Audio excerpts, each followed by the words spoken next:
y va, Suzanne.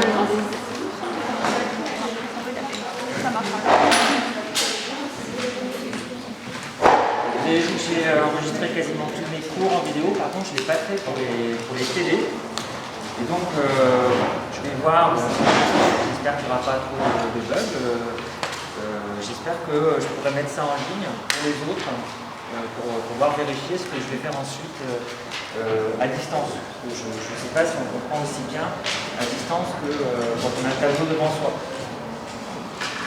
Alors, ça veut dire que, bon, au moins au début, je ne vais pas vous envoyer au tableau. Si je filme, je ne vous envoie pas au tableau en même temps.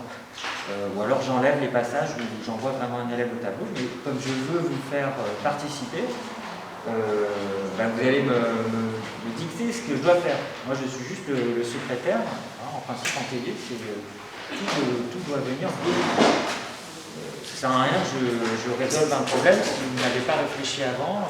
Moi, ce qui m'intéresse, c'est de voir en télé quelles sont vos vraies difficultés. Voilà. Alors, donc je vois que certains ont cherché, c'est bien, c'est important donc, de chercher à l'avance ces TD. Dites-vous bien, si vous ne cherchez pas à l'avance un TD, vous en profitez juste à moitié. Là. Il y a 50% qui vont vous échapper.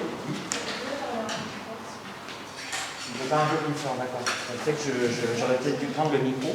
Bon, vous me direz, je vais essayer de faire attention. Et si ça ne va pas, je reprends vraiment le micro.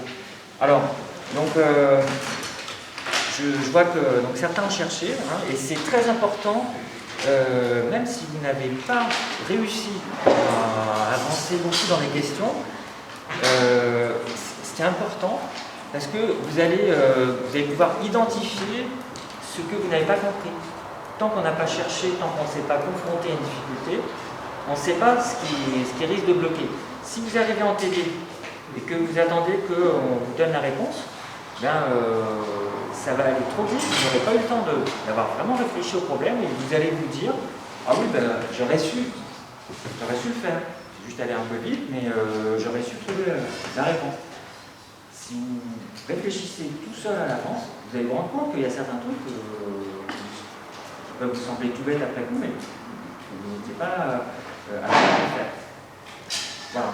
Donc, alors, un exercice comme ça, donc je commence bien sûr par le numéro 1, un petit peu de réflexion. Vous avez donc un demi-cylindre sur lequel arrive un rayon.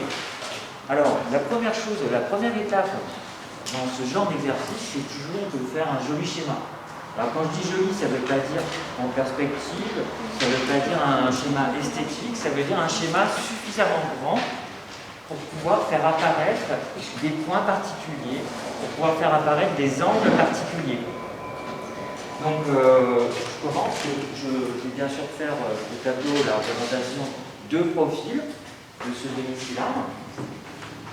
Voilà.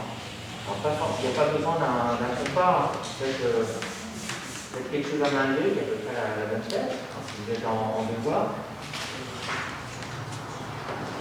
Voilà. En gros, un demi-cylindre. 8 profils. Et je repère, c'est ce qu'il y a comme point particulier, il y a déjà forcément à repérer le centre de ce demi-cylindre. Ça risque de servir. Il faut, même si ça n'est pas dans l'énoncé, il faut penser à donner des noms aux points particuliers qui risquent de vous servir ensuite pour rédiger. Pour dire, par exemple, dans ce triangle, la somme des angles vaut pi radian, ou 180 degrés, ben, il faut pouvoir le nommer le triangle. Si ce n'est pas fait sur le schéma, c'est à vous d'introduire les noms des points. C'est une première étape. Voilà. Donc ensuite, ne pas hésiter à prendre des couleurs. Là, je vais prendre un rayon qui est rouge, très rouge. Alors, ce qui est sous-entendu dans cet exercice, c'est qu'il y a bien un indice de réfraction bien défini. Donc, ça veut dire que ce n'est pas de la lumière blanche, parce que vous savez que la lumière blanche, c'est tout un tas de radiations monochromatiques, et à chaque radiation correspond un indice de réfraction bien précis. Donc, je ne vais pas m'occuper de ces problèmes. Donc voilà, j'envoie de la lumière à une certaine hauteur, et vous aurez peut-être compte, à une certaine hauteur par rapport au plan médian. Et donc cette hauteur, je reprends la notation de l'énoncé, cette hauteur on l'appelle petit h. Voilà. Le rayon du cylindre, du demi-cylindre, on a dans cet exercice grand R.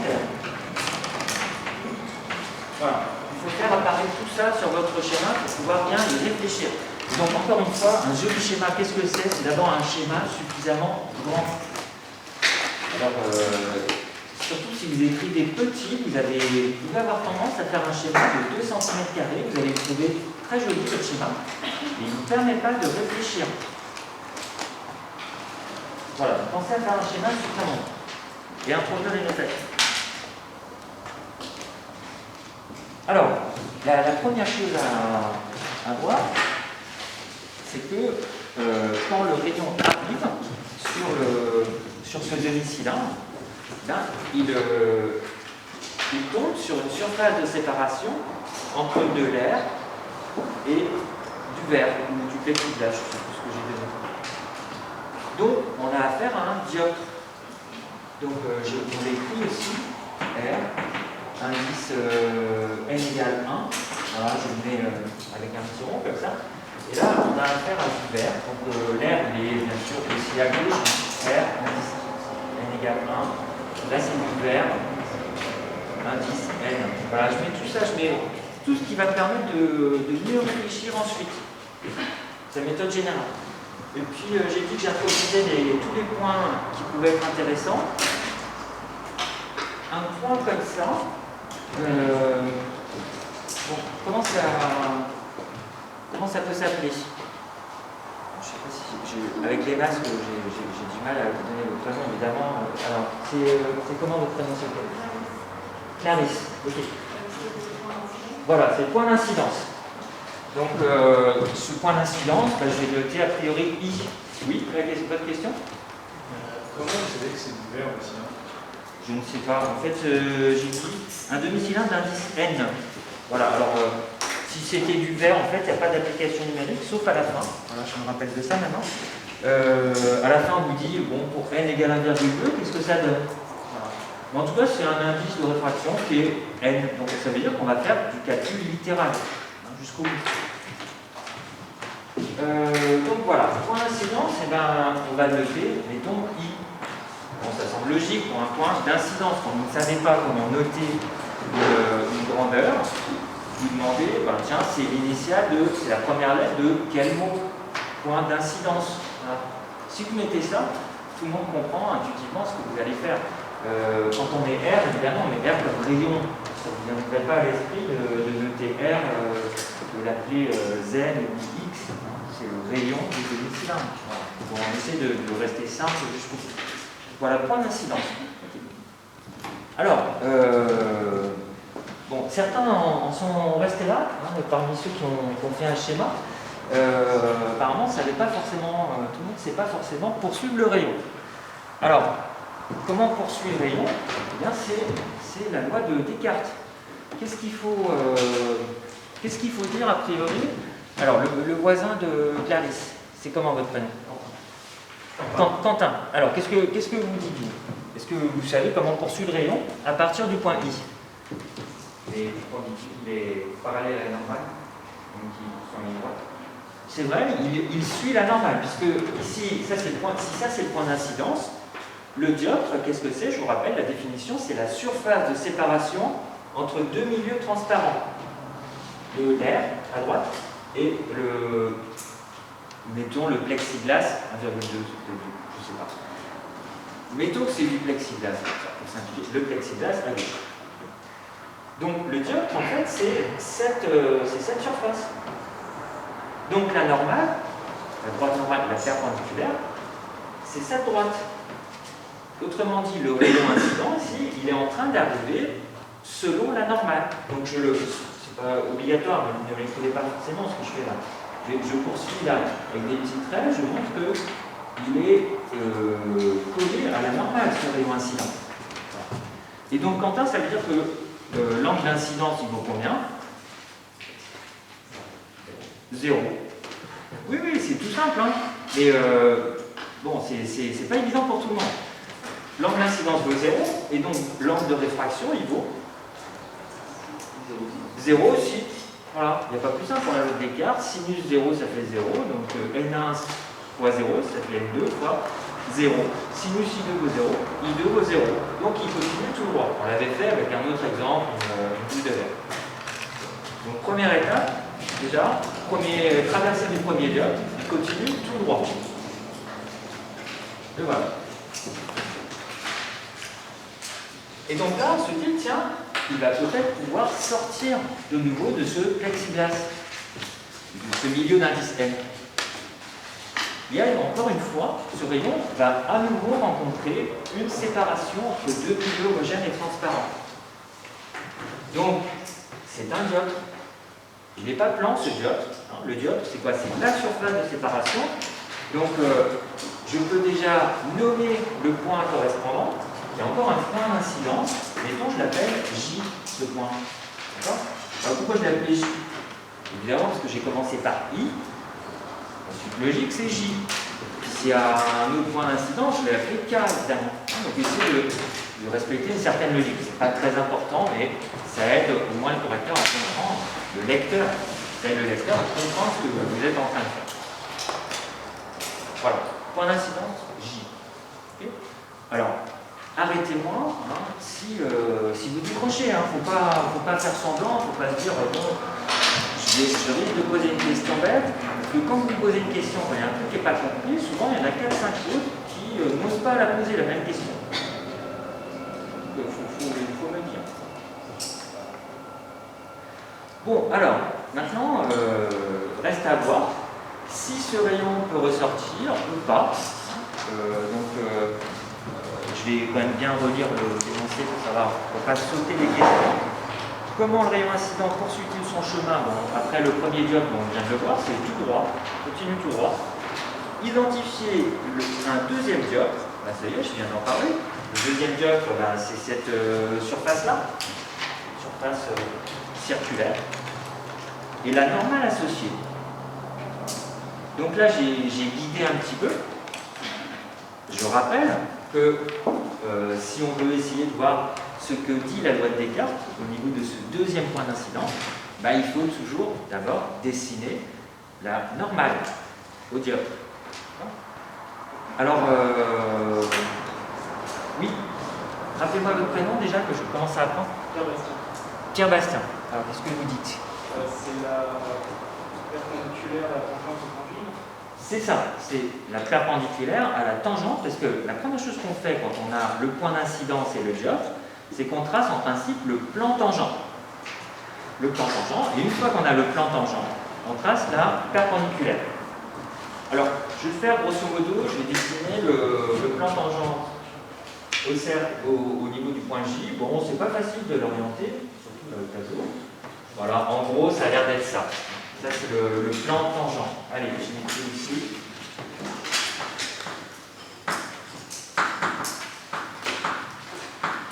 Je m'aperçois que c'est pas mis lumière.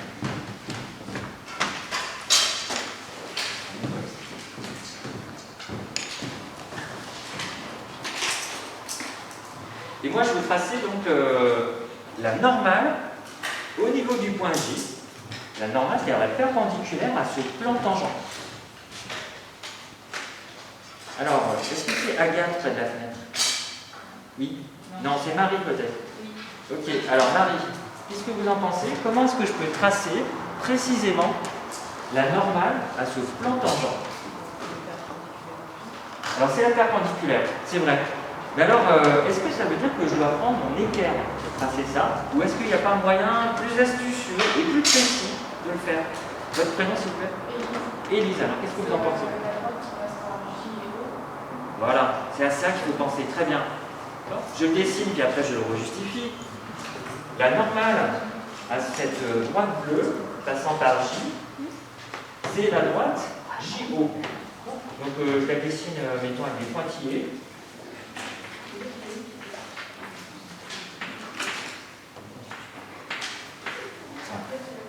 Donc je m'aperçois que la normale que j'avais tracée, elle n'était peut-être pas très bien tracée. Je la refais d'ailleurs.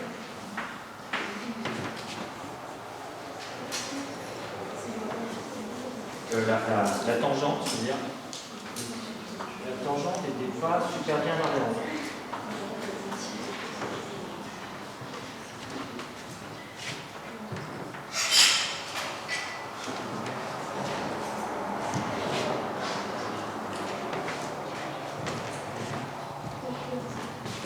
Voilà, donc ça c'est ce que m'a dit Élise. C'est bien Élise, hein. Okay. Est-ce que tout le monde comprend ça? Est-ce que c'est Nolwenn? Non, c'est pas Nolwenn. C'est comment? Lise. Élise. Alors, Lise, est-ce que vous pourriez justifier mathématiquement ça? Pourquoi est-ce que la normale passe forcément par le point haut? C'est une propriété géométrique, c'est pas de la physique. C'est une propriété géométrique des cercles. Qu'est-ce qu'on peut dire pour tous les cercles? C'est le rayon. Pardon? C'est le rayon. Alors, ça d'accord, c'est un rayon. Mais qu'est-ce qu'il faut dire si on devait justifier? Je ne pense pas que ce soit indispensable dans un raisonnement comme ça, parce qu'on peut considérer que c'est intuitif, c'est évident. Mais quelle est la propriété géométrique des cercles qu'on utilise quand on dit que ça, c'est la normale?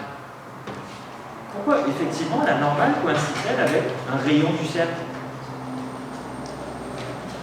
Vous voyez pas? Oui, derrière? Parce que la tangente d'un cercle en un point est perpendiculaire au rayon du cercle qui passe par ce cercle. Voilà, exactement. Donc ça, c'est une propriété à avoir en tête. Hein, la tangente à un cercle est toujours perpendiculaire au rayon correspondant sur ce cercle. Bon, propriété que vous avez apprise au collège, peut-être oublié. Donc, il faut, en optique géométrique, hein, si vous commencez à regarder un petit peu les annales de DS, parce que finalement c'est ça qu'il faut savoir, c'est ça le plus important pour vous, regardez, il y a à peu près toujours 50% de points qui sont attribués sur des exercices de type loi de Descartes. Presque 50%. Dans tous ces exercices, il faut faire de la géométrie. Et donc, qu'est-ce qu'on utilise dans ces exercices? On utilise des propriétés simples comme la tangente au cercle est perpendiculaire au rayon. On utilise la somme des angles d'un triangle qui vaut pi. On utilise le théorème de Thalès, éventuellement le théorème de Pythagore. Donc, si tout ça, pour vous, c'est un peu ancien, je ne pense pas que ça soit dur pour vous. Vous maîtrisez ça, vous avez, à un moment au moins, vous allez maîtriser ça parfaitement. Si c'est loin pour vous, révisez-le un petit peu.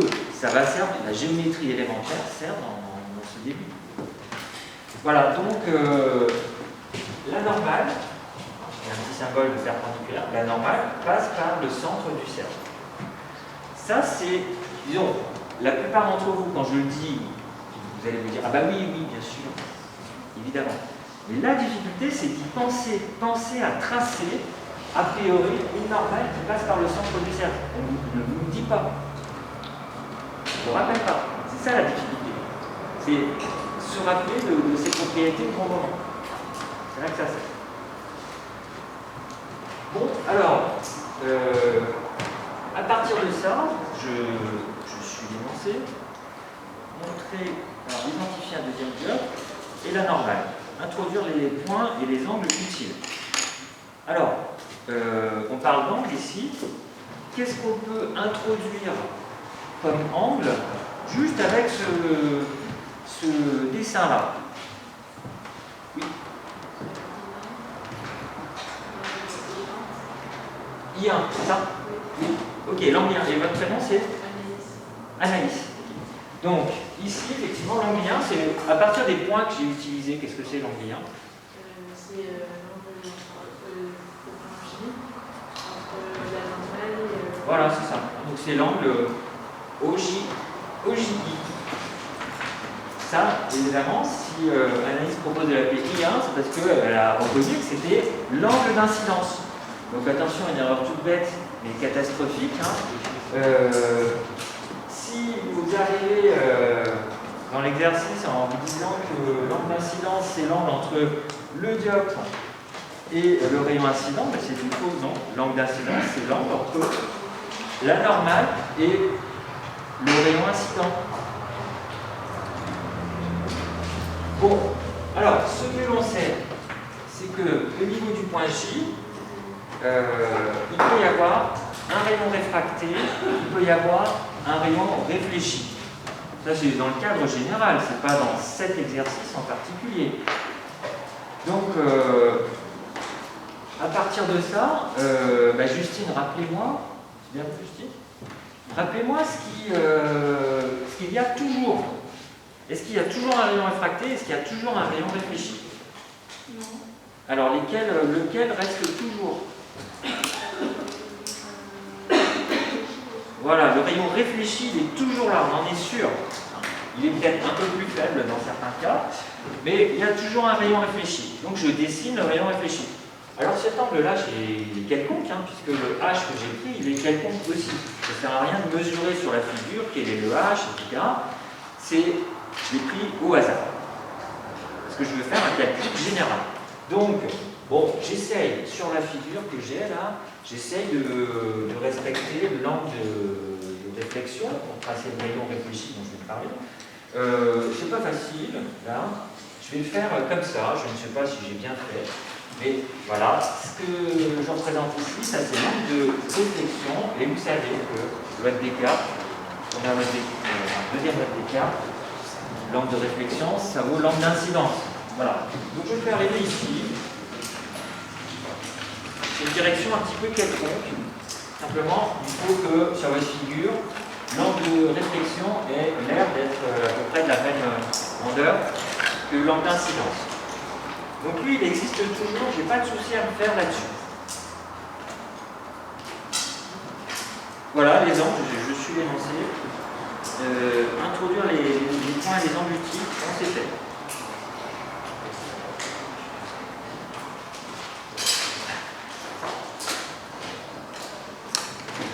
Alors vous dites s'il y a des questions.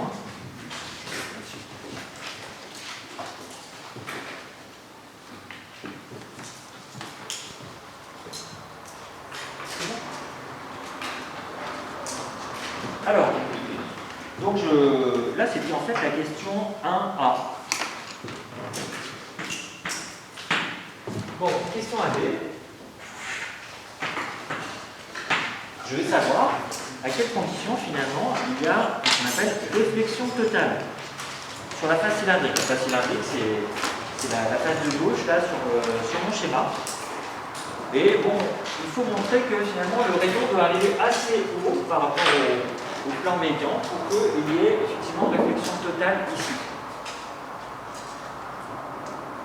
Alors, on a vu en cours, je vais le rappeler rapidement, l'équation qui nous permet de savoir quel est l'angle limite au-delà duquel il y a réflexion totale. Donc, je vais l'écrire ici, c'est rappel, la loi de Descartes. J'écris toujours un petit peu moins de tableau sur une feuille, la loi de Descartes. La loi de Descartes me dit que s'il y a une réfraction, j'ai R1 sinus I1 égale N2 sinus I2 lorsque le rayon réfracté existe. S'il y a un rayon réfracté. S'il y a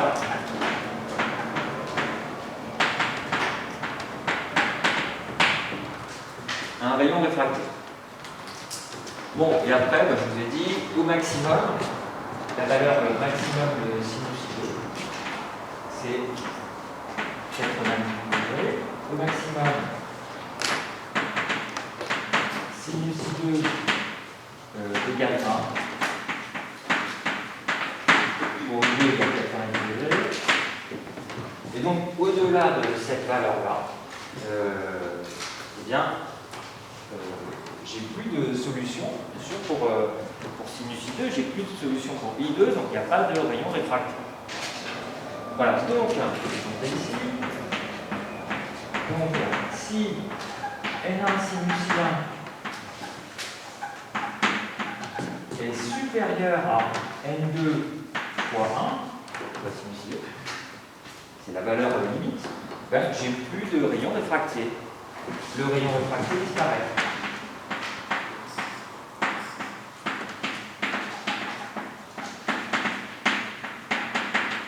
Voilà, ça c'est ni plus ni moins ce que j'ai vu en cours.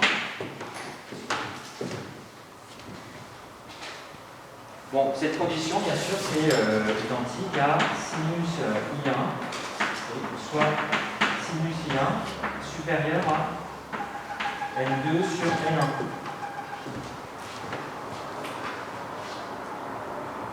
Alors, ici, il faut reprendre les notations. Ça, c'est les notations du cours.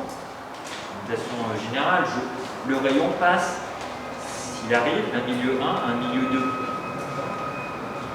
Quand j'arrive au point J, le milieu 1, ben, c'est le vert. J'ai écrit vert.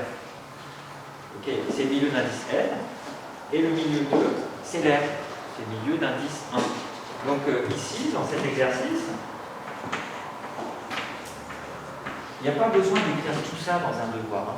C'est une fois que vous avez pris l'habitude, ça peut aller plus que ça. Dans cet exercice, N1 c'est noté N et N2 c'est égal à 1. Donc ici, lorsque sinus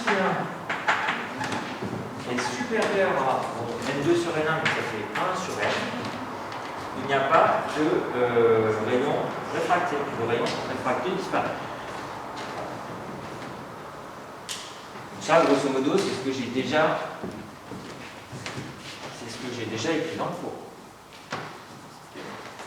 Mais je suis peut-être allé trop vite, donc c'est aussi l'occasion en TD de dire que là, voilà la condition mathématique. C'est pas encore tout à fait ce que demande l'énoncé. Là, j'ai une condition sur sinus I1, mais en fait, moi, je voudrais une condition sur H.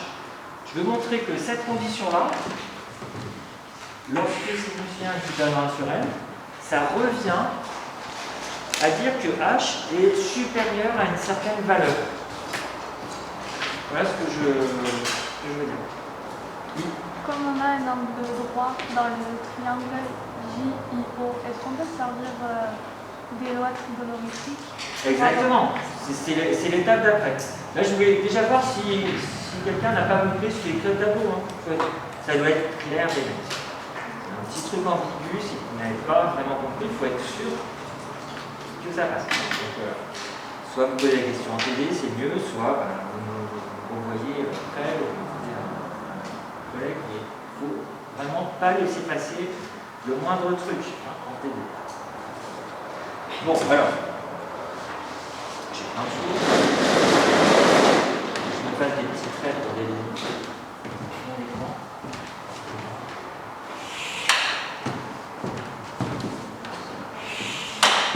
C'est ça. Voilà, alors. Monsieur, Donc, oui. peut-être décaler un peu plus celui de gauche parce qu'on ne le voit pas. Ça, ouais, ce on ne le trait-là, voit pas pas. celui-là. Ah, merci. Est-ce que celui-là, on le voit? Ouais, oui, c'est bon. Très bien, merci beaucoup. Alors, donc trigonométrie. Alors, deuxièmement, votre prénom s'il vous plaît? Camille. Alors, qu'est-ce que vous pouvez dire? Oui. Je peux voir que sinus I1 c'est H sur R.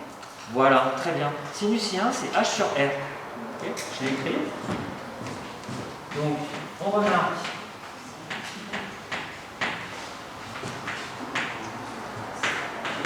que sinus I1 c'est la même chose que H sur R. Okay. Alors pourquoi? Parce que je rajoute encore sur le schéma.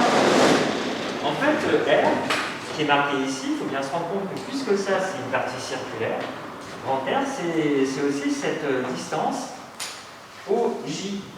C'est grand R, c'est la même chose. Donc, je ne sais pas comment vous retenez, vous, sinus ou sinus. Hein. Sinus, on peut dire, c'est le côté opposé sur le côté adjacent. Voilà. Il ne faut pas hésiter du tout sur les définitions de sinus, cosinus, tangente. C'est trop dangereux. Si vous hésitez sur ces définitions-là, déjà, vous allez perdre du temps dans un devoir. Et puis, si vraiment vous n'êtes pas sûr de vous, toute la suite est fausse, forcément. Donc, entraînez-vous. Hein, pour les quelques-uns d'entre vous qui ont appris ça il y a longtemps, qui ne sont pas sûrs, vérifiez bien que vous connaissez les définitions. Voilà, vous avez moyen de mnémotechnique, Socatoa, etc. Essayez de trouver sur Internet si vous avez du mal à l'apprendre. moyen mnémotechnique, trigonométrie. Donc sinus 1 égale h sur r. Géométrie. Donc la condition dont j'ai parlé, qui est là, condition, voilà. Condition c'est si sinus 1 égale h sur r est supérieur à 1 sur r, le rayon réfracté disparaît. On a une réflexion totale. Réflexion totale, ça veut dire ni plus ni moins qu'il n'y a pas de rayon réfracté. Le mot réflexion totale, ça veut dire que la totalité de l'intensité lumineuse est renvoyée dans le rayon réfléchi. C'est la même chose. Et avec ça, donc, j'ai répondu, je crois, à la question B, 1B. Voilà la première condition.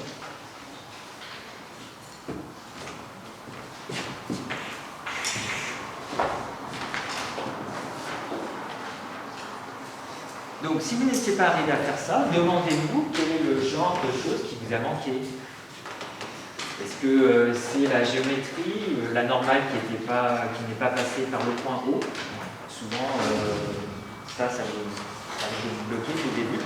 Donc là, dites-vous, la prochaine fois, je ferai bien gaffe aux propriétés géométriques de la figure. Je prendrai un petit temps pour vérifier par quel point particulier passent les droites que je suis en train de tracer. Il faut retenir ce qui vous a bloqué.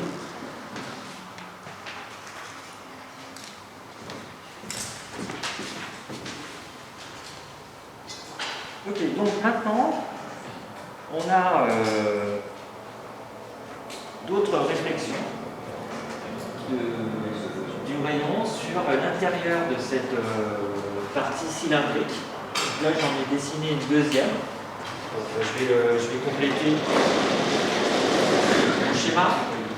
Alors, à main levée, j'essaie d'être à peu près réaliste, mais voilà, en gros, le rayon, il risque de repartir comme ça. Et puis là, il va ressortir. Alors, comment il va ressortir? Je vous rappelle que pour faire quelque chose de réaliste, oui.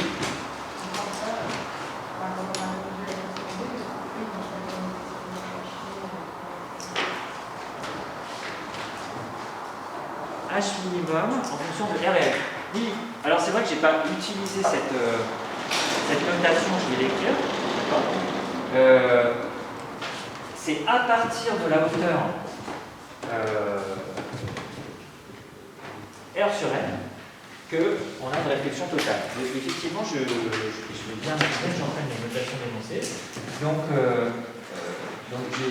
je réécris cette phrase comme si H est supérieur à R sur N, on a une réflexion totale. Donc ce que je vais appeler H minimum, c'est justement R sur N. Voilà. C'est ça que j'appelle égal, par définition, donc je mets un delta, c'est-à-dire pour moi définition, c'est ça que je vais appeler H minimum. Je pose H minimum égale R sur N, et donc l'inégalité que je viens d'écrire, elle me dit que si cette distance H est supérieure à R sur N, là c'est bon, je sais que j'ai une réflexion totale.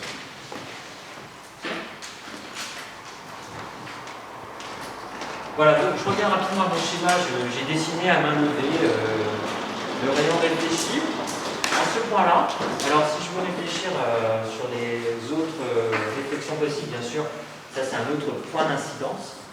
J'en étais à J, donc je vais l'appeler K, évidemment. Voilà. Et puis ici, le rayon il arrive comme ça. Bon, si je veux être à peu près réaliste sur la sortie du rayon, déjà ici il va y avoir une partie du rayon qui va être réfléchie. Donc c'est pas important, ne le faites pas là, c'est vraiment un petit détail, ça risque de vous compliquer aussi. Mais si je veux être réaliste, il va y avoir un rayon, une partie du rayon qui réfléchit comme ça, et puis une partie du rayon qui sort. Alors pour faire quelque chose de réaliste, qu'est-ce que je fais? Je commence par me dire, bon bah la normale ici elle est comment? Ça c'est vertical, donc la normale est horizontale.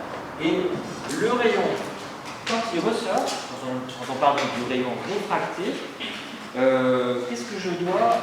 Alors, au fond, c'est Néo ou Léo? C'est Noé. Néo, Noé, voilà. Il y a aussi un Néo. Alors, allez-y. Qu'est-ce que vous en pensez, Noé? Comment je fais ressortir le rayon rouge? Pardon? Vous n'avez rien entendu? Mais depuis le début ou juste ma question? Bon, alors, ma question c'est, ici il y a forcément un rayon qui repart comme ça, qui est réfléchi par ce diode, mais si je veux, sur ce dessin, encore une fois, je ne vous demande pas de le faire, parce que ce n'est pas l'objectif de l'énoncé, mais si je veux dessiner le rayon réfracté ici, c'est-à-dire le rayon qui ressort par là, pour être réaliste, il faudrait que je le fasse partir comment, ce rayon? Pardon? Perpendiculaire au diode. Vers le bas, comme ça. Vers le haut. C'est bien ça que vous voulez dire? Vers le haut. Mais bon, comment vers le haut? Est-ce que je poursuis la direction ascendante comme ça? Est-ce que ça c'est réaliste? Il faut par rapport à cette direction, il faut qu'il soit plus en bas, plus en haut? Plus en bas? Alors c'est quoi la règle que vous appliquez? C'est parce que ça vous semble intuitif comme ça? Alors qui est sûr de... Qui est sûr de... Oui? Carrie.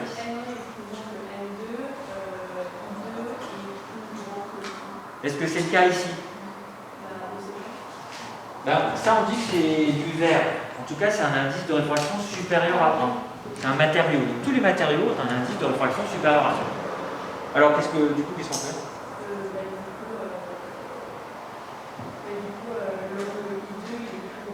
Voilà, l'angle I2 est plus grand, ça veut dire que le rayon, en fait je dois le dessiner comment? Il part comment? Il part de toute façon vers la droite. Est-ce qu'il part plus vers le haut ou vers le bas par rapport à ce que j'ai dit? Vers le haut, voilà.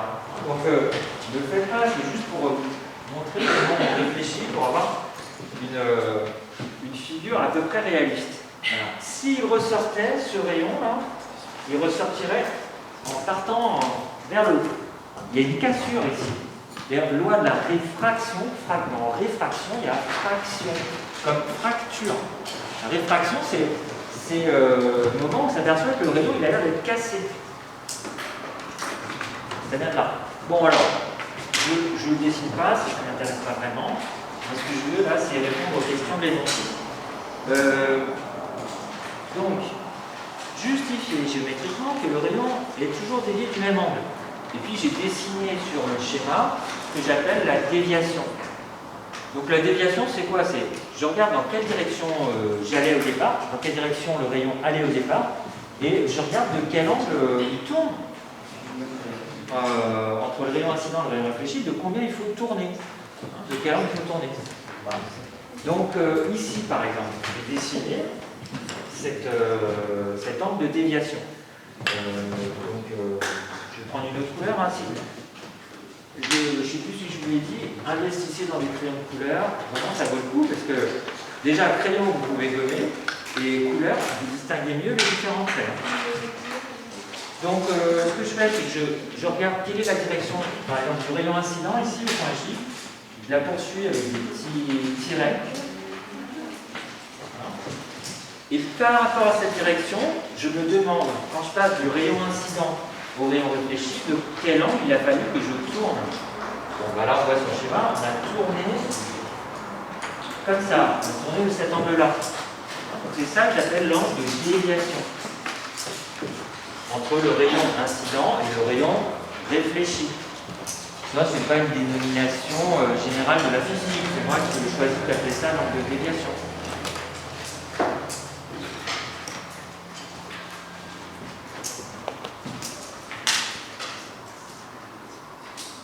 Alors la question en fait, c'est montrer déjà que l'angle de déviation est toujours le même. C'est-à-dire au point J, au point K, puis aux autres points s'il y en a d'autres. Là j'en ai fait 2. Je trouve il y en a 3 ou il y en a 27. Donc la question c'est, comment est-ce qu'on peut être sûr, comment est-ce qu'on peut justifier que l'angle de déviation ici, On est un peu plus de 90 degrés.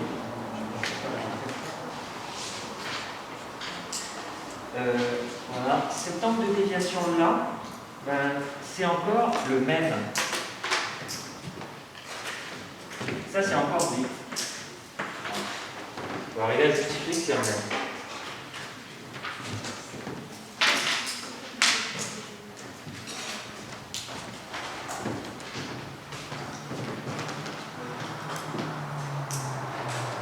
Bon, ben, je vous laisse réfléchir 2 minutes.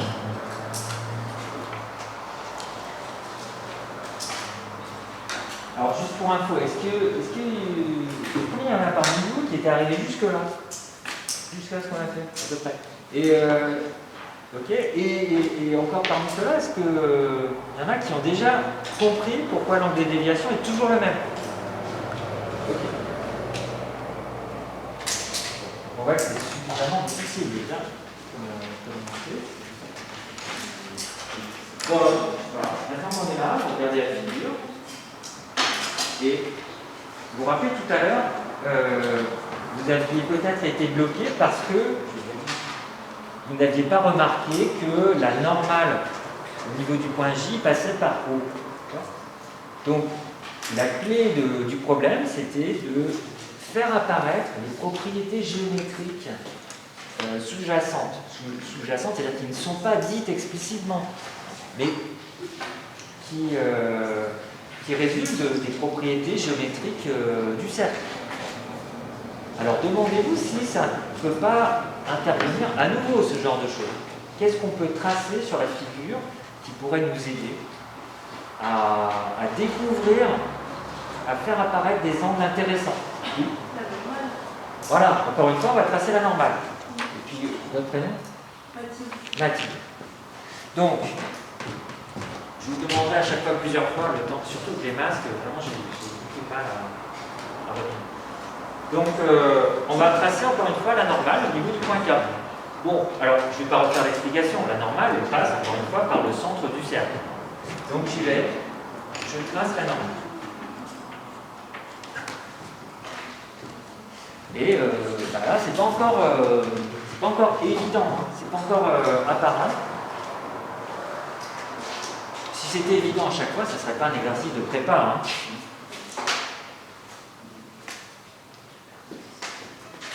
Oui. On peut faire apparaître un angle d'incidence I2. Oui, tout à fait, on peut faire apparaître l'angle d'incidence. Alors oui, pourquoi pas I2, parce que c'est la deuxième réflexion, tout à fait. Voilà, je vais l'appeler I2. Voilà, donc, vous voyez, on avance, même si on n'a pas encore compris pourquoi l'angle de déviation est toujours le même, on avance là. Donc, n'hésitez pas, je vais prendre vos réponses, mais en même temps, j'essaie de vous donner des conseils qui s'appliquent à tous les problèmes. N'hésitez pas, quand vous êtes bloqué, vous introduisez les noms des points. Et si vous ne donnez pas le point K, vous n'avez peut-être même pas pensé à tracer la normale I2, et ensuite, bah, c'est sûr que vous n'avez pas pensé, du coup, à tracer cet angle I2. Or, cet angle I2, il va être nécessaire pour finir le raisonnement. Donc, même quand vous ne savez pas trop où vous allez, ben vous y allez. C'est-à-dire, vous introduisez les points, vous tracez les droites particulières, vous tracez des angles particuliers. Et quand vous avez tout sous les yeux, peut-être que vous n'avez pas trouvé, et c'est indispensable. Donc, si vous n'avez pas commencé à introduire tout ça, c'est sûr que vous n'allez pas pouvoir répondre à la question. Là, ça aide. Alors, on peut aussi d'ailleurs. Qu'est-ce qu'on peut dire comme avant de donner. C'est Quentin, c'est ça? Ne donnez pas. Je ne voudrais pas que vous donniez tout de suite la réponse, je voudrais que tout le monde vraiment essayer de trouver. Qu'est-ce qu'il y a comme autre angle qu'on pourrait tracer, qu'on connaît en fait, sur cette figure? Oui. Voilà, l'angle de réflexion. Parce que c'est la loi des cartes, c'est encore plus deux.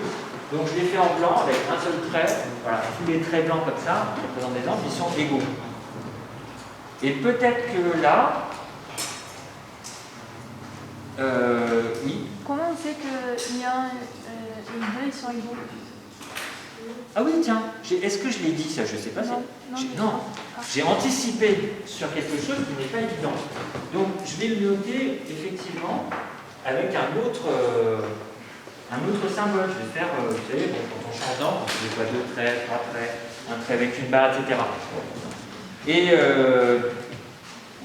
bon, donc en fait, j'ai donné l'indication sans faire exprès. Parce que c'est pas évident a priori. Donc la question c'est, Camille, pourquoi est-ce que I1 est égal à I2, effectivement? Parce que le triangle JOK est isocèle. Voilà, très bien. Je répète, le triangle JOK est isocèle. Je l'écris. Donc c'est ça. Si vous avez cette idée-là, normalement, vous avez fini le problème. Il n'y a rien de difficile après. S'il y a quelque chose qui vous bloque, hein, c'est soit parce que dès le début, vous n'avez pas tracé la normale passant par le centre du cercle, soit parce que vous n'avez pas remarqué ce genre de propriété. JOK est un triangle isocèle. Franchement, si c'était un exercice de collège, qu'est-ce qu'on aurait fait? On vous aurait dit, pourquoi le triangle JOK est isocèle? Vous aurez réfléchi, vous auriez tous trouvé. La difficulté d'un exercice comme ça, c'est que c'est plus proche de la vraie vie, c'est-à-dire quand vous êtes ingénieur, il n'y a personne pour vous dire d'abord vous faites ça, ensuite vous faites ça, et après vous montrez ça.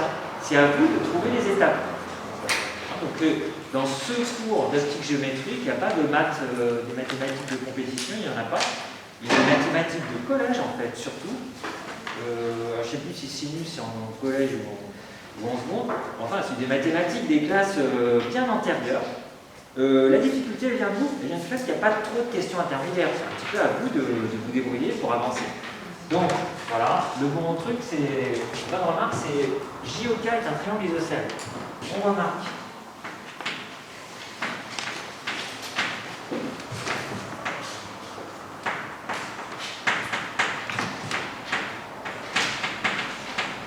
Vous voyez que si je n'introduis pas le nom des noms de points au fur et à mesure, ça va être difficile dans la rédaction d'expliquer de quel triangle vous parlez.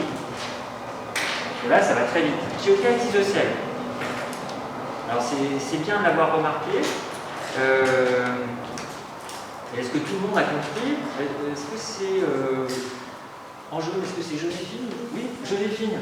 C'est pourquoi? Pourquoi il est isocèle? C'est vrai, il est isocèle. Est-ce que vous avez compris pourquoi? Non? Alors, il faut dire tout de suite, hein, quand je balance un truc comme ça, on remarque que JOK est isocèle, je vais dire, oui, mais moi, je ne sais pas pourquoi. Hein, il faut vraiment le dire. Alors, oui, dedans, c'est votre prénom. Bastien? Ouais, JO et OK sont forcément égaux puisque c'est la même.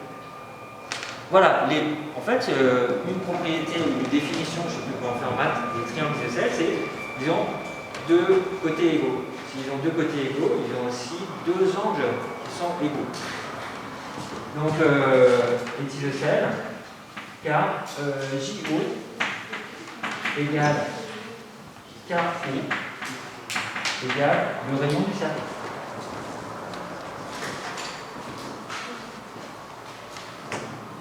C'est bon, là, vous êtes convaincus? Voilà, c'est isocèle. Donc, s'il est isocèle, ça veut dire que les deux angles que j'ai représentés, ils sont en fait égaux.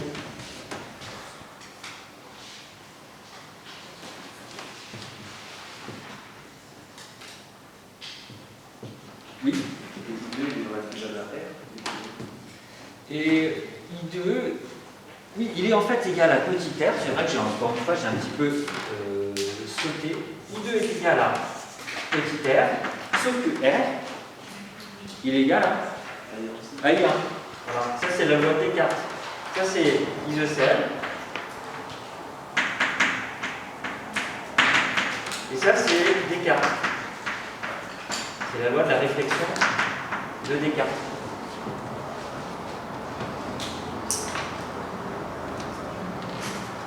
Voilà, c'est ça, c'est une des difficultés de cet exercice, c'est de remarquer ça.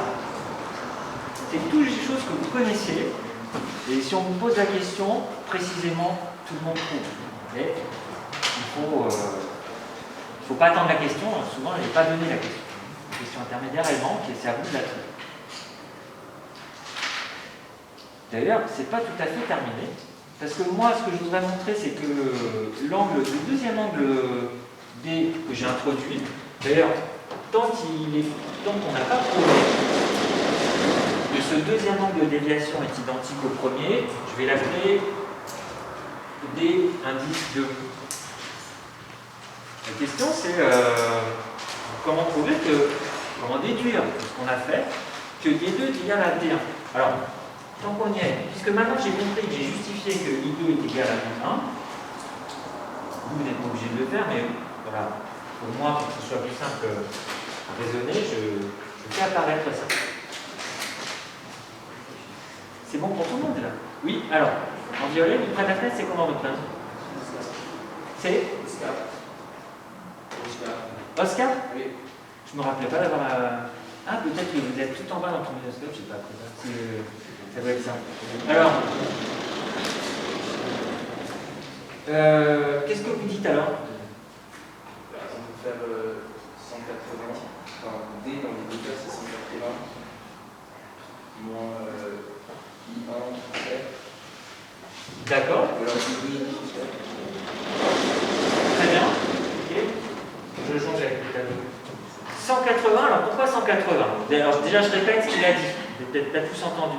Il a dit grand D, log de déviation, c'est 180 moins, vous avez dit moins I1 moins R, c'est ça?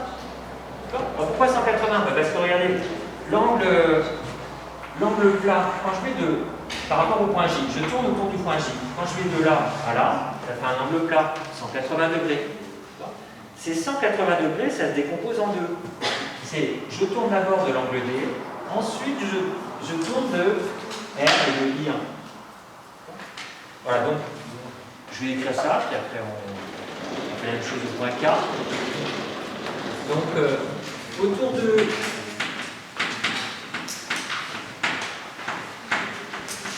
J, on remarque que D plus R plus I1 égale 180 degrés.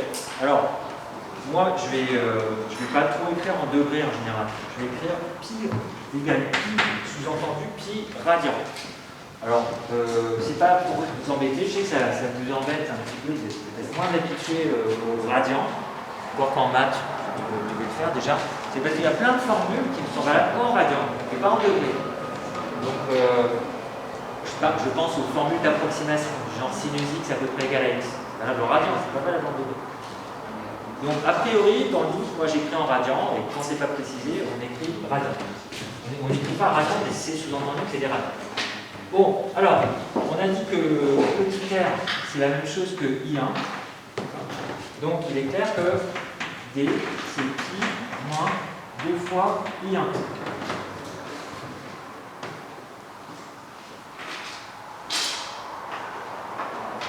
C'est OK pour vous?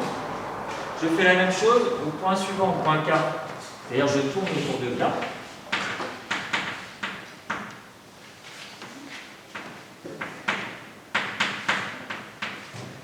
Voilà, autour de K, j'ai fait la même chose en fait. Quand on regarde un petit peu la figure, on voit que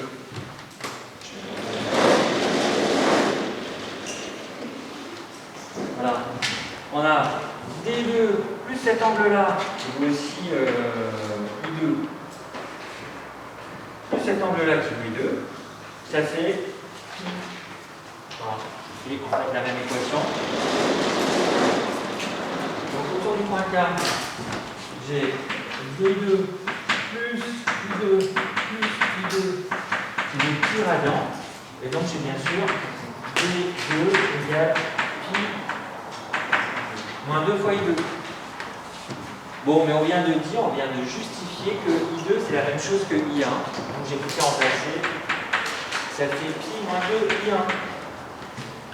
Et pi moins 2 I1, c'est ce qu'on a trouvé tout à l'heure. J'ai D. Donc on vient de trouver que D2 c'est la même chose que D. Ce qui justifie en fait, a posteriori, le fait que j'ai appelé ça D. Donc c'est le même angle, en fait, il n'y a pas besoin d'écrire D plus 2. C'est toujours le même angle de déviation, D. Cet angle, il vaut pi moins 2I1.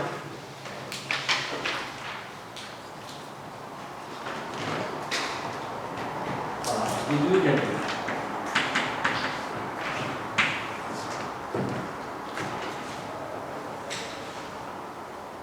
Quand vous avez fini une question, quand vous avez répondu à l'énoncé, vous pouvez souligner pour vous quand vous résolvez un exercice, ça peut être intéressant de repérer plus facilement les résultats intermédiaires. Parce que souvent, on s'en sert dans la suite. Hein. D'ailleurs, une recette générale, on peut dire dans d'autres matières, quand on n'arrive pas à faire la question C, un principe de base, c'est de relire la question B. Parce que peut-être que dans la question B, il y a un ingrédient nécessaire dans la question suivante. Voilà, que vous pensez. Est-ce qu'il y a des questions sur ce que j'ai écrit?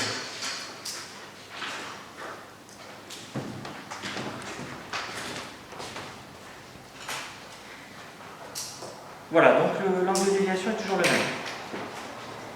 Alors, donc je passe à la question D. Je suppose que, après un certain nombre de réflexions, ce nombre-là, je l'appelle petit b, un nombre entier, le rayon ressort, non pas comme je l'ai indiqué, mais il ressort à l'horizontale. Vous voyez, imaginez que le rayon il rebondisse par là, quelque part en bas, et puis après il ressort à l'horizontale comme ça. C'est ça que j'imagine. Et il ressort peut-être après 2 réflexions, mais peut-être après 3, après 4, etc. Et donc, la question c'est, dans tous les cas, comment je peux exprimer cet angle de déviation?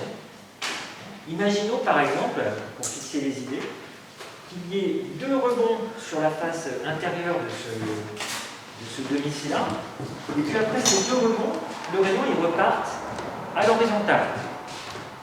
Bon, ben, je vous laisse y réfléchir un petit peu. Si vous savez déjà, ben, continuez. Hein. Si je passe mon tableau.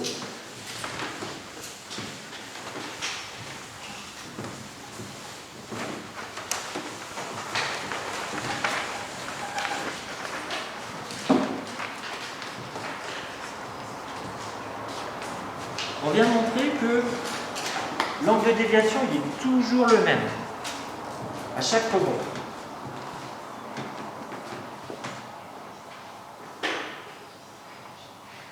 S'il y a 2 rebonds, il y a 2 fois l'angle de déviation D. S'il y a 3 rebonds, il y a 3 fois l'angle de déviation D. La question c'est à quelles conditions finalement je peux dire qu'il va y avoir 3 rebonds. S'il y a 3 rebonds, ça veut dire que D vaut combien? S'il y a 2 rebonds, ça veut dire que D vaut combien?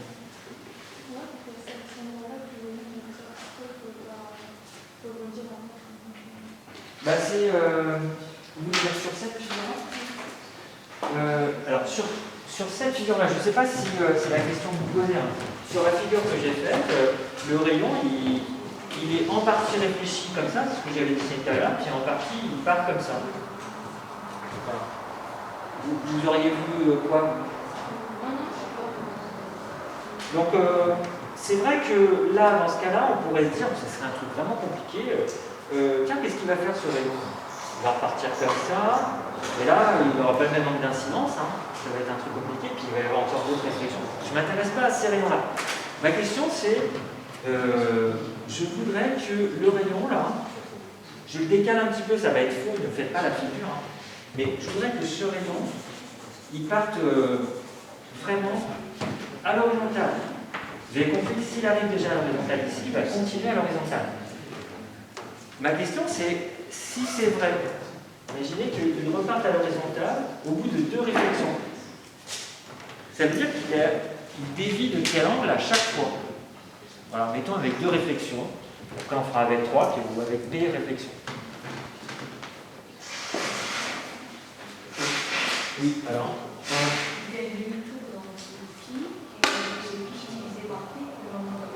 voilà, exactement. Donc elle donne directement. Marc.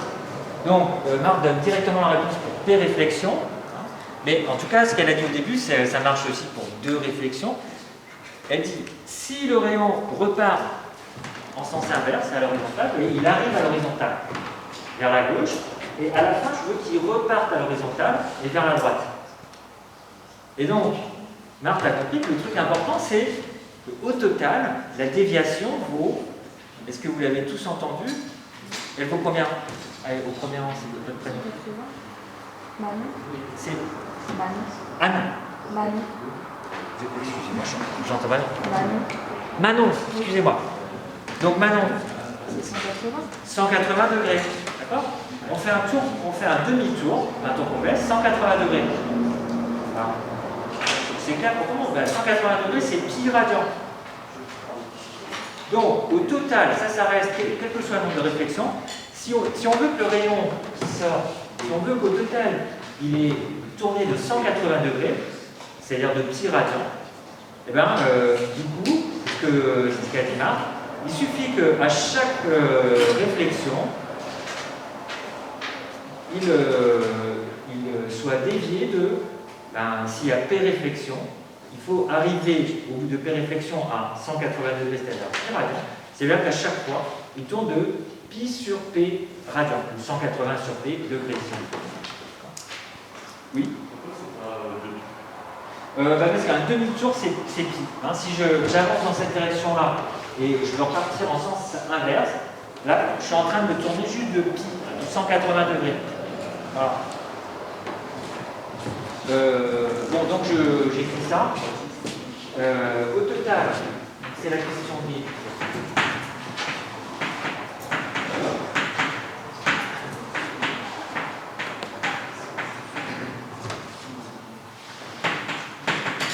doit tourner de pi radian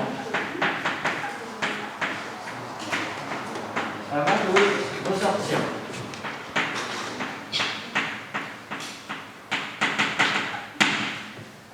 Voilà, donc s'il y a P réflexion,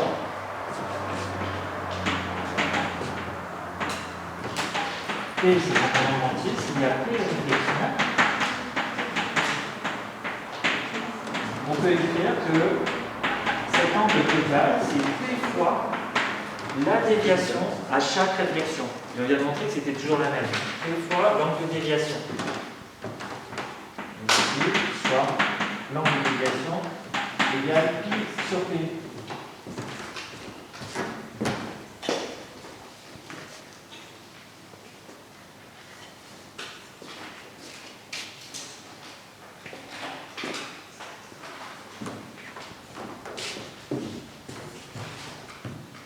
J'ai des questions là-dessus.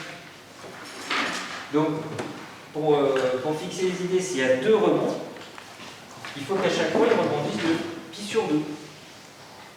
Voilà. Donc, tenez, ne le faites pas forcément, mais voilà, en gros, pour deux rebonds. On prévoit un truc comme ça.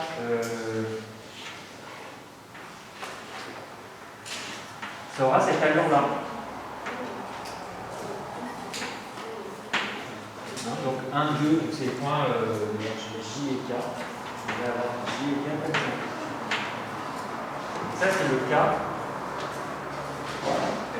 K ou P égale 2. Bon, si ça vous parle, faites-le. Hein. K, c'est le K, P égale 2. C'est ça comme exemple.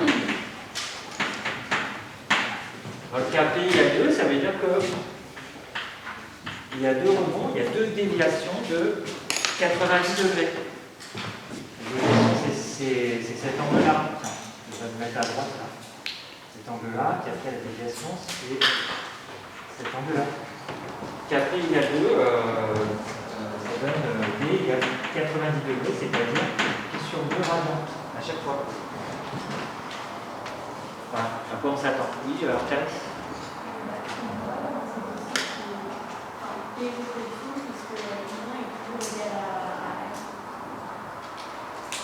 Alors, I1 est toujours égal à R, et ce que vous ne comprenez pas, c'est comment c'est possible que, à la fin, je n'ai pas compris, comment c'est possible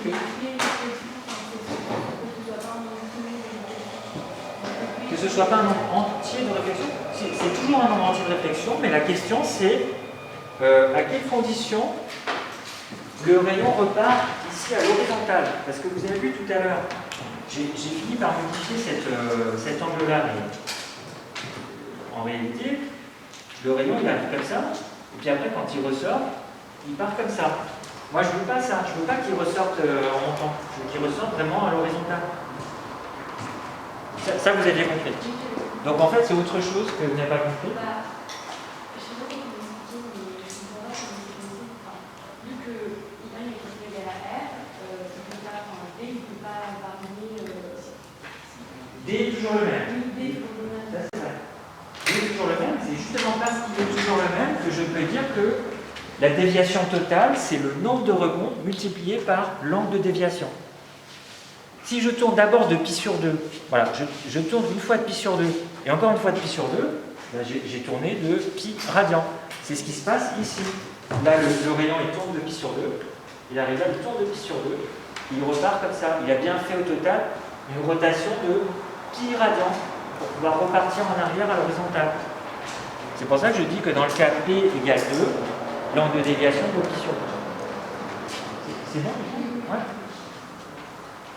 Alors, des fois, je n'arrive pas à comprendre la question. Il y a un truc qui me semble évident, pour vous, ça ne l'est pas du tout. Je suis complètement à côté de la plaque.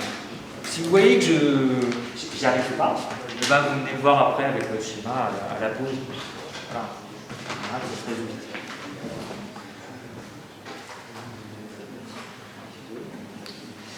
Ok, alors. Qu'est-ce qu'on a répondu? Voilà, on a répondu. On déduit l'angle d'incidence à chaque réflexion. Donc ça, c'est la question.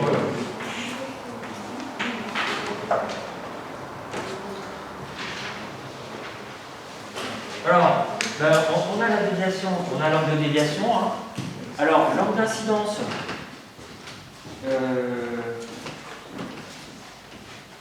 Qu'est-ce que je fais pour avoir l'angle d'incidence? Allez, alors devant carré, c'est avec le t-shirt rayé noir blanc là. Elliott. Qu'est-ce qu'on fait pour avoir l'angle I1? C'est ça l'angle d'incidence. On sait qu'on a grand D. Quelle est la formule soulignée au tableau qui permet d'avoir I1 quand on a grand D? Imaginez grand D est connu. Je veux I1. La bonne formule c'est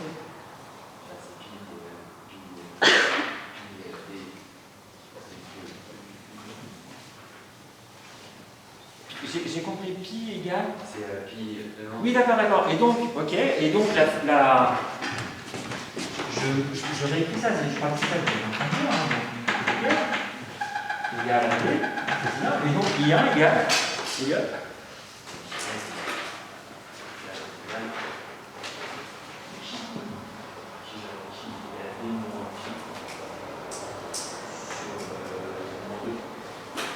Oui, d'accord. Alors, quand je simplifie avec les 6 moins, ça fait I1 qui est égal à pi moins D sur 2, c'est-à-dire pi sur 2 moins D sur 2. Voilà. Ça résulte immédiatement donc, de la formule qu'on a écrite au-dessus. Ça, c'est la question, c'était la question. Il ne faut pas l'écrire en fonction de T. Et il veut l'écrire en fonction de D, c'est ça? Non, c'était la question. Oui, alors on peut l'écrire. Hein. C'est pas marqué, mais voilà, ça fait pi sur 2 moins pi sur 2D. Voilà, ça c'est l'angle I1.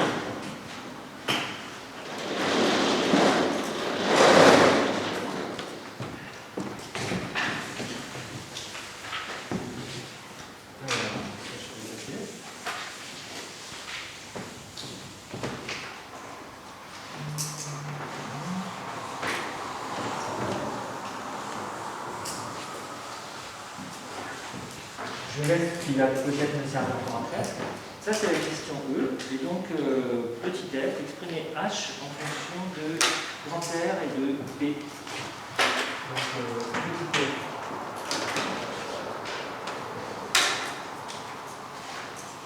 Bon, on a l'angle I1. Je vais avoir maintenant la hauteur h. Là encore, il suffit de regarder les formules qu'on a écrites avant.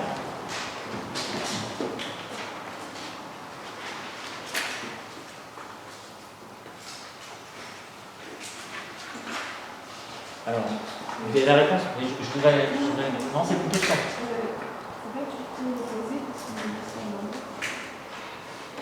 À quel endroit c'est l'opposé? Oh, I1.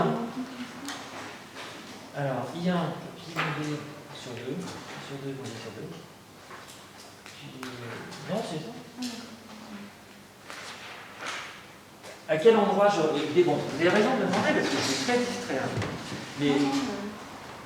Je d'utiliser parce que c'était plus grand 2, divisé par moins 2. Pi moins d sur 2, c'est pi sur 2 moins d sur 2. Et d, c'est pi sur p. Alors, maintenant, donc, je veux la formule pour h. Alors, oui.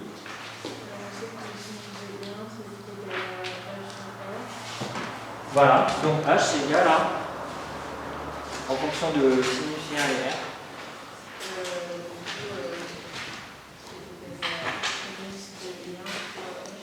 Voilà, merci Lucien.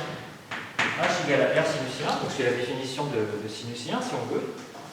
Et on a le I1, donc ça fait que H est égal à augmentaire sinus de pi sur 2 moins pi sur 2p.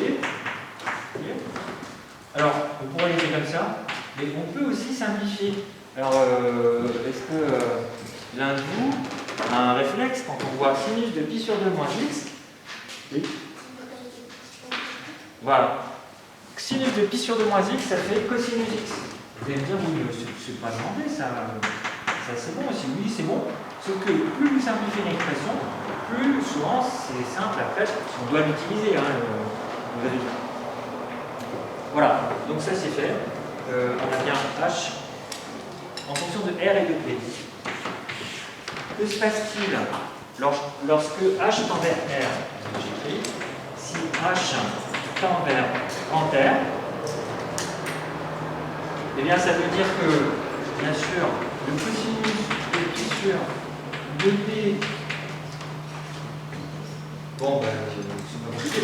Regardez, si h tend vers grand R, c'est-à-dire que le cosinus de pi sur 2p tend vers 1, et du coup, est-ce que vous pouvez me dire vers quoi tend p?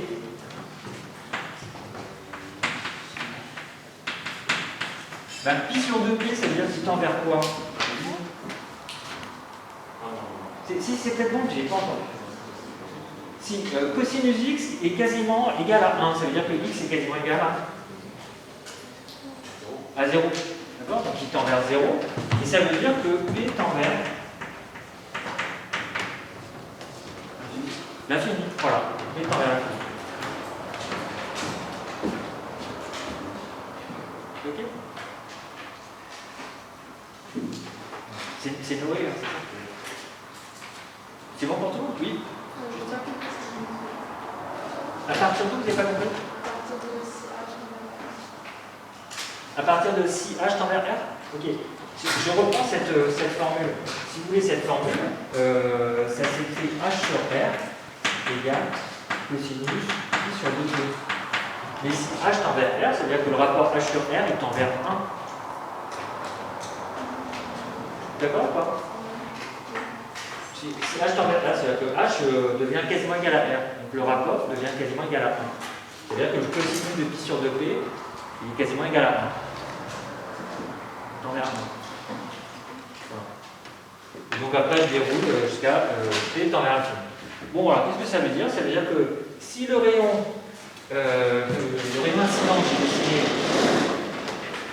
arrive à une hauteur h qui vaut quasiment r, c'est-à-dire si le rayon incident il arrive comme ça, là, quasiment au bord, il va faire une infinité de réflexions. Il va quasiment il va rebondir un très grand nombre de fois sur le bord du demi-cylindre avant de repartir à l'horizontale. Voilà ce que ça veut dire. C'est peut-être quelque chose d'intuitif. À la limite, si vous arrivez juste au bord, il va être, expérimentalement, il va être quasiment tangent au demi-cylindre et hop, il repart à l'horizontale.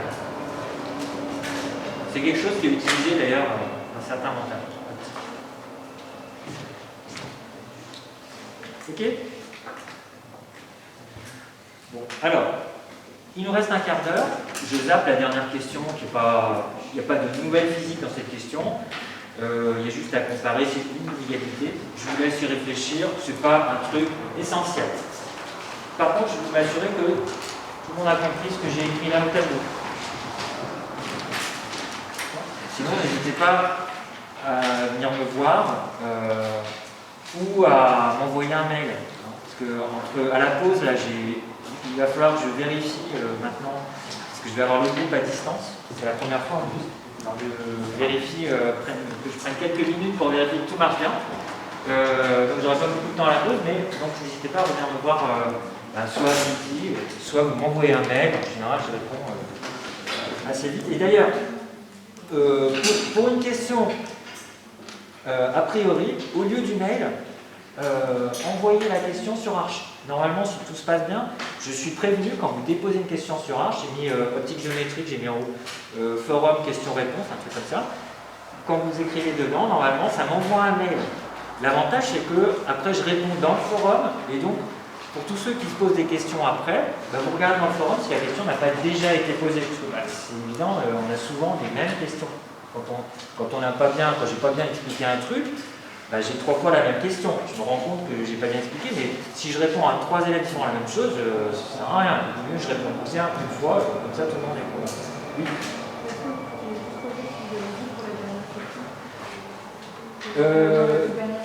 D'accord, parce que vous l'avez fait et vous l'avez vérifié.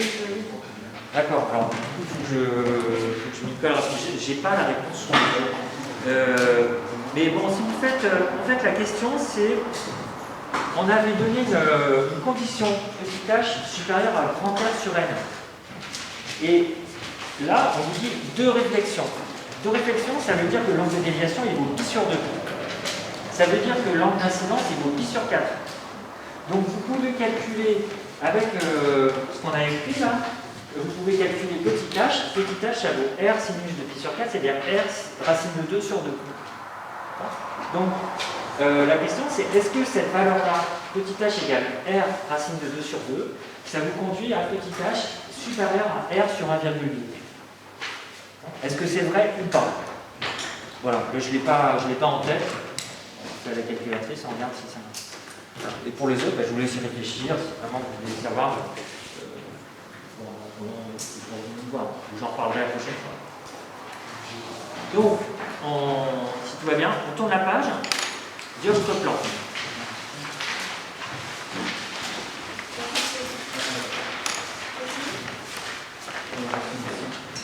Oui, c'est ce que je viens de dire, en fait, je la zappe la question parce qu'elle n'est pas essentielle. Ça vous permet de réfléchir au résultat précédent.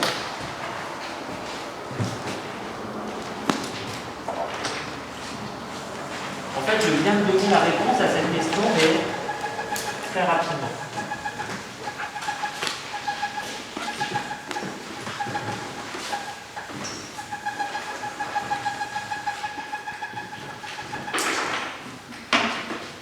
Voilà, d'autres plans. Alors, j'ai pas eu le temps dans le cours d'expliquer le cas du dioptre plan et de démontrer la relation de conjugaison du dioptre plan. Mais je vous explique ce que c'est, et puis on admet cette relation. D'ailleurs, c'est indiqué dans le petit encadré. C'est de cette relation qu'on va se servir. Donc, j'ai l'aquarium, qui est ici. Bon, j'ai une vitre épaisse. L'aquarium, c'est l'eau, bien sûr, indice 1,33. Le verre, on va dire que c'est un verre d'indice 1,5, c'est le plus commun. Mais encore une fois, dites-vous bien qu'il n'y a pas un verre, il y a des verres, des différents indices de réfraction possibles. Ça, c'est l'indice N1. Ça, c'est N2, 1,5. Et à droite, on est dans l'air. Voilà, c'est l'observateur qui est dans l'air, c'est M3. Et j'observe avec un œil qui est ici. J'observe dans cette direction-là et je vois un requin. Donc le requin, mettons qu'il soit ici. Alors, je mets R bien sûr comme requin. En tout cas, bon, c'est dans l'énoncé, donc je reprends les notations de l'énoncé. Et je vais dessiner en pointillé l'horizontale, les points correspondant, point d'intersection entre l'horizontale et ces 2 faces de la vitre, qui sont des dioptres, puisqu'on passe de l'eau au verre, du verre à l'air. Donc ces 2 faces verticales sont des dioptres. Et donc la question c'est à quelle distance je vois le requin. Bon, en fait, le requin, en réalité, il est à 1 mètre de la vitre. Voilà. Je sais que là, il y a un mètre. Et on me dit quelle est l'épaisseur de la vitre. C'est 10 cm.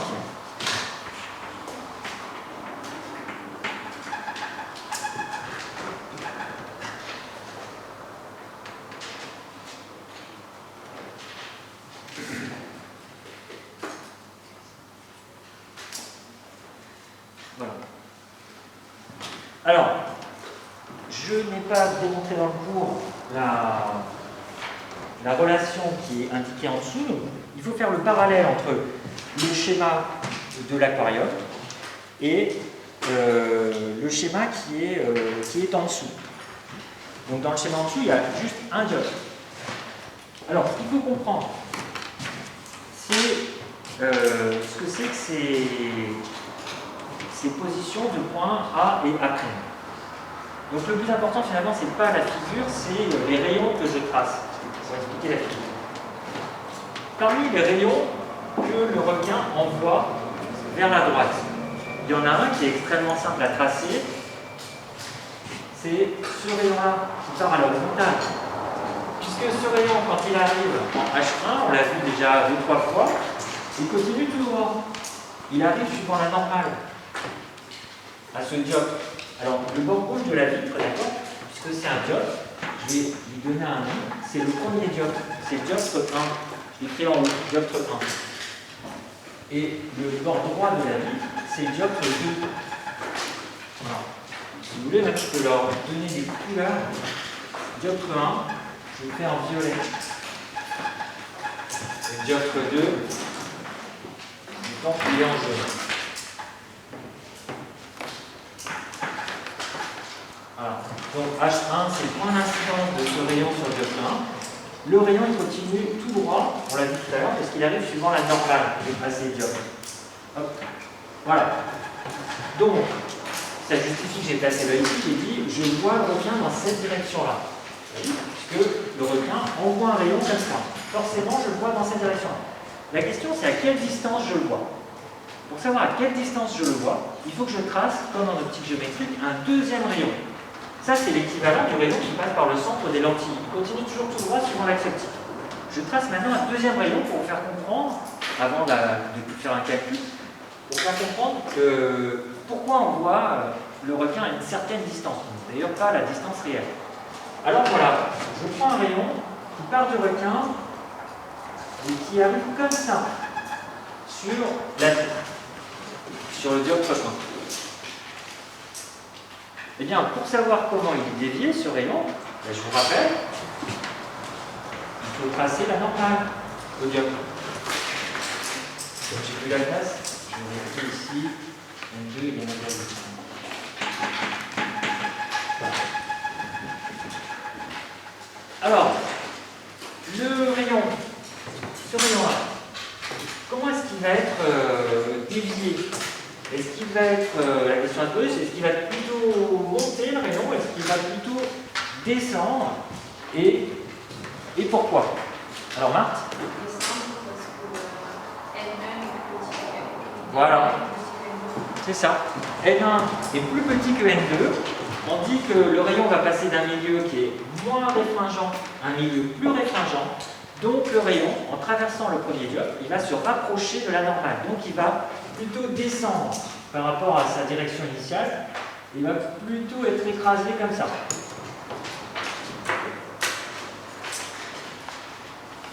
Alors, si moi j'ai mon œil à droite, imaginez qu'il n'y a pas de dioptre 2 encore. On s'en occupe après, le dioptre 2. Imaginez que j'ai mon œil comme ça. Il n'y a pas de bord droit là. Imaginez que je vois directement ce rayon-là. J'ai un œil ici, un œil là. Qu'est-ce que conclut mon cerveau? Mon cerveau, qui est habitué à la propagation en ligne droite, il conclut qu'il y a un machin qui ressemble à un requin, qui est à l'intersection entre les deux rayons qui arrivent sur mes yeux. Celui-ci et celui-là. Donc ce machin, il le voit par là. Bon, je poursuis un peu les directions. Voilà. Ça peut être un point mathématique qui est carrément en dehors de l'aquarium, à gauche, peu importe. Il est même plus loin encore, voilà, comme ça. Si j'avais une règle, je prendrais une règle. Je vais penser à rapporter, là. Voilà. Donc faites quelque chose qui ressemble. Voilà. Si on se contente pour l'instant juste du dioptre 1, si on pouvait observer directement là, juste à droite du dioptre 1, on observerait quelque chose ici. On dirait que le requin est là, donc c'est ce point-là. Je ne vais pas donner de nom, je vais l'appeler R1. Et donc, ce que je suis en train de vous expliquer, c'est que le requin a une image par le dioptre 1. Le dioptre 1 dévie la lumière provenant du requin. Et de l'objet requin, à partir de l'objet requin, R, il fabrique une image que je note R1. Ça, c'est l'objet pour le dioptre 1. Ça, c'est l'image de R par ce dioptre 1. Ensuite, je n'aurai pas le temps de faire le calcul explicite, mais le calcul, c'est vraiment plus facile à comprendre. Ensuite, ce rayon, il est de nouveau dévié ici. Pour savoir comment il est dévié, je retrace la normale, et vous avez compris le truc. Maintenant, le rayon, il passe de l'indice 1,5 à l'indice 1. Autrement dit, il va cette fois s'écarter de la normale. Donc, je représente ça. Il s'écarte de la normale, mettons, comme ça. Il remonte. Voilà, 1 égale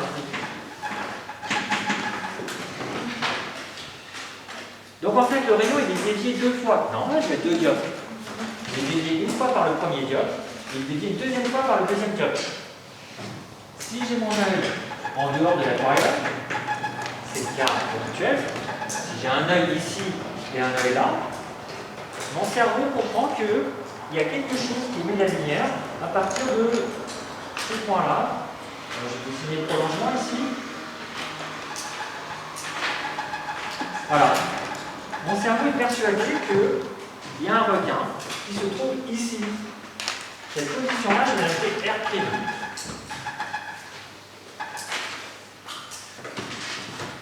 Et je vais compléter mon schéma là, de principe en disant que le dioptre 2 dévie la lumière qui a l'air de provenir de R1. Quand la lumière traverse le dioptre 2, elle a l'air de provenir de R1.